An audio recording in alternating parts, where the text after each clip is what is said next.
বন্ধুরা, এখন আমি রান্না করতে এসেছি তোমাদের সামনে মুড়ি ঘন্ট। অনেকে অনেকভাবে মুড়ি ঘন্ট রান্না করো, আমি আমার পদ্ধতিতে করি।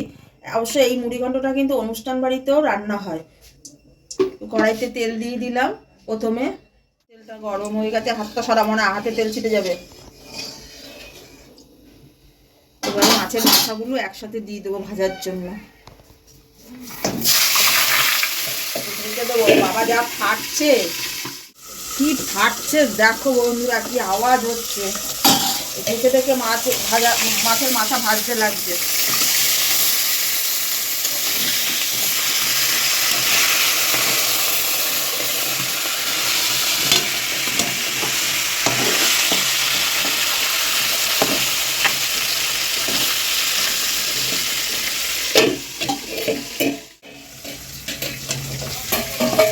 দেখো মাথা ভাজা হয়ে গেছে, এবার মাথাগুলো সব তুলে নেব।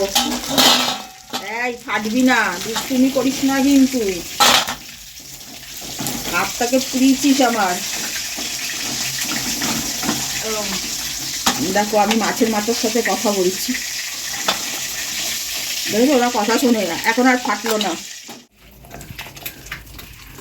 নুন হলুদ মেখে রেখেছি, মেখে এই আলুটা এবার আগে ভেজে নেব।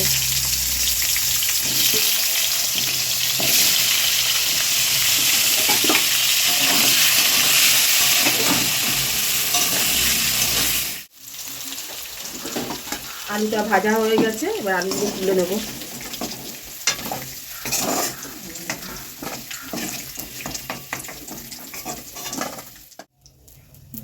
এবার সম্বাদ দেবো জিরা আর 4টে এলাচ।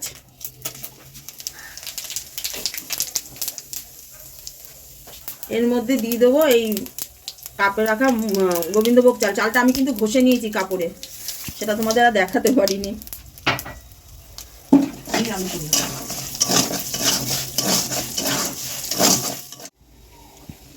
এই আদা আর কাঁচা লঙ্কা পেস্ট করে নিয়েছি, আর এখানে নিয়েছি জিরের গুঁড়ো, ধনের গুঁড়ো, এমনি লঙ্কার গুঁড়ো আর কাশ্মীরি লঙ্কার গুঁড়ো আর হলুদ। এটাকে জল দিয়ে পেস্ট করে নেবো এখন ভালো করে।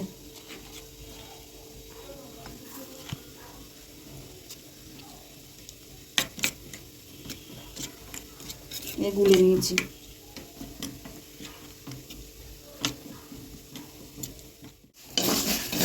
চালটা ভাজা হয়ে গেছে, এবারে আদা আর কাঁচা লঙ্কা পেস্টটা দিয়ে দেবো,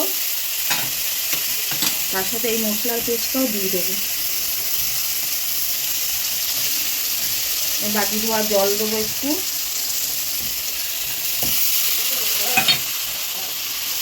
এবারে মশলাটা, এখনো লবণ দেইনি, মশলাটা যখন কষে আসবে তখন লবণ দেবো।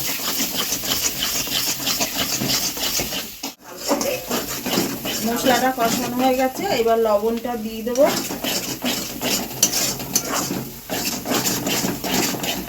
এবার দিয়ে দেবো এই মাছের মাথা আর আলুটা।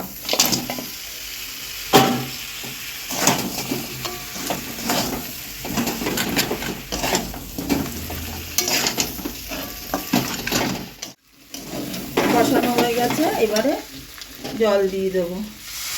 জলটা একটু উষ্ণ গরম করে নিয়ে তারপর দিও, তাতে ভালো হবে।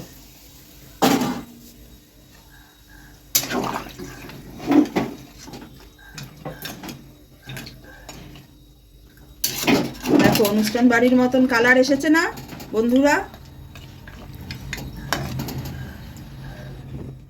হয়ে এসেছে, আর 2 মিনিট লাগবে হতে। চালটাও সেদ্ধ হয়ে এসেছে, আলুটাও সেদ্ধ হয়ে গেছে।